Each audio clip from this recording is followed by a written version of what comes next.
সকালের আর বিকেলের স্পেশাল নাস্তার জন্য আলু আর ময়দা দিয়ে তৈরি করে নিব অনেক বেশি মজাদার আর অনেক বেশি ক্রিস্পি পটেটো রোল সমোচা।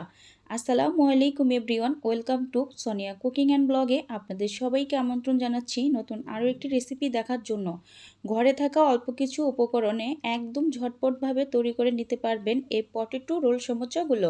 বিকেলে চার সাথে খেতে কিন্তু এই মুচমুচে রোল সমোচাগুলো অনেক বেশি ভালো লাগে। প্রথমে আমি মিডিয়াম সাইজের দুইটা আলু সুন্দর করে কেটে ধুয়ে নিয়েছি। এখন আলুগুলো আমি সিদ্ধ বসাবো, তাই চুলায় একটা হাঁড়ি বসিয়ে দিয়েছি।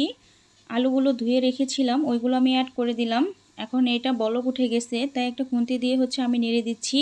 এটা সিদ্ধ হতে থাক। এই পর্যন্ত আমি যে আটার খামিরটা বানাবো রোল সমোচাগুলো বানানোর জন্য ওইটা আমি রেডি করছি। তাই এখানে আমি মেজারমেন্ট কাপে 2 কাপ ময়দা নিয়ে নিয়েছি, স্বাদমতো কিছুটা লবণ আর হাফ টেবিল চামচ পরিমাণ বেকিং পাউডার দিয়ে দিচ্ছি। 4 টেবিল চামচ সয়াবিন তেল। এখন যে শুকনো উপকরণ ওইগুলো আমি একটা চামচ দিয়ে মিক্সড করে নিব। এটা দেখুন কিছুটা মিক্সড করা হয়ে গিয়েছে। এখন আমি হালকা কুসুম গরম পানি অ্যাড করে দিলাম। আর অবশ্যই যখন আপনারা এই খামিরটা তৈরি করবেন পানির পরিমাণটা অল্প অল্প করে দেওয়ার চেষ্টা করবেন, একেবারে দিতে যাবেন না, তাহলে কিন্তু পাতলা হয়ে যাবে ডোটা। আপনারা তো দেখেই বুঝতেছেন আমি অল্প অল্প করে দিচ্ছি।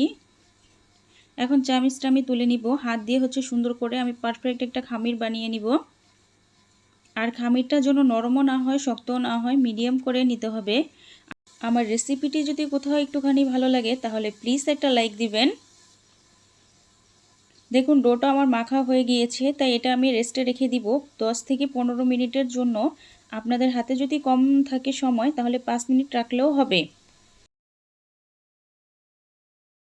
সিদ্ধ হয়ে গিয়েছে, তাই এখন আমি একটা চামচ দিয়ে এটা সুন্দর করে ম্যাশ করে নিব।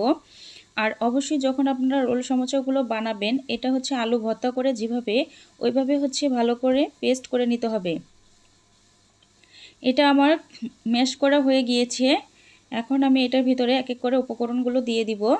হাফ টেবিল চামচ ধনিয়া গুঁড়া, হাফ টেবিল চামচ পরিমাণ লঙ্কা গুঁড়া, আর হাফ টেবিল চামচ পরিমাণ হলুদ গুঁড়া দিয়ে দিলাম। আর জিরা বাটা দিয়ে দিয়েছি আর আদা বাটা দিয়ে দিয়েছি।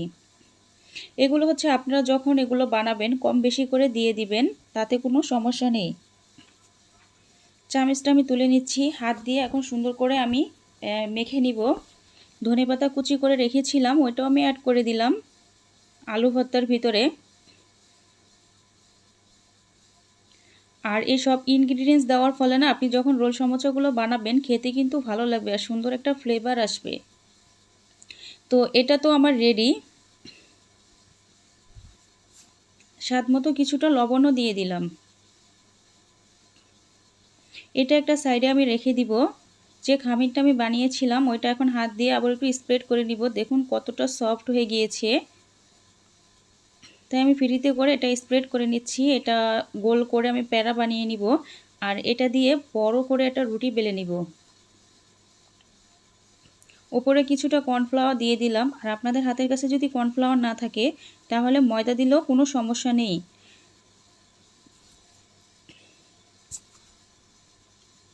এটা এখন সুন্দর করে বেলে নিব। আর রুটিটা এমনভাবে বেলতে হবে একটু মোটা হবে, বেশি পাতলা হবে না।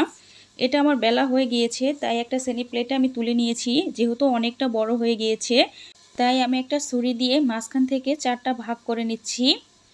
যে কোনো একটা বয়মের মুখা বা ছোট বাটি মাঝখানে দিয়ে নেবেন। আর সব সাইডে যে আলুর পুরটা আমি বানিয়েছিলাম ওইটা আমি দিয়ে দিচ্ছি। দেখুন এটা পুরটা এমনভাবে দিতে হবে, বেশি মোটা করে দেওয়া যাবে না, পাতলা করে দিতে হবে। আমি সব জায়গায় সেমভাবে দিয়ে দিচ্ছি পুরটা। মাঝখানে যে একটা মুখ আমি দিয়েছিলাম ওইটা আমি তুলে নিয়েছি। এখন চামিচ দিয়ে আমি কেটে নিচ্ছি মাঝখান থেকে আরও কিছুটা অংশ। আপনারা তো দেখেই বুঝতেছেন কিভাবে কাটতেছি। প্লিজ আমার ভিডিওটি কেউ স্কিপ করবেন না, সম্পূর্ণ ভিডিওটি দেখবেন, আপনাদের থেকে ভালো লাগবে। আমি এভাবে সবগুলো রোল সমোসাগুলো বানিয়ে নিচ্ছি, আপনারা তো দেখেই বুঝতেছেন। দেখুন এটা আমার বানানো হয়ে গিয়েছে, কতটা সুন্দর হয়েছে। আর এগুলো দেখতে না অনেকটা কিউট, খেতেও কিন্তু ভালো লাগে। আমি এভাবে সবগুলো রোল সমোসাই বানিয়ে নিব।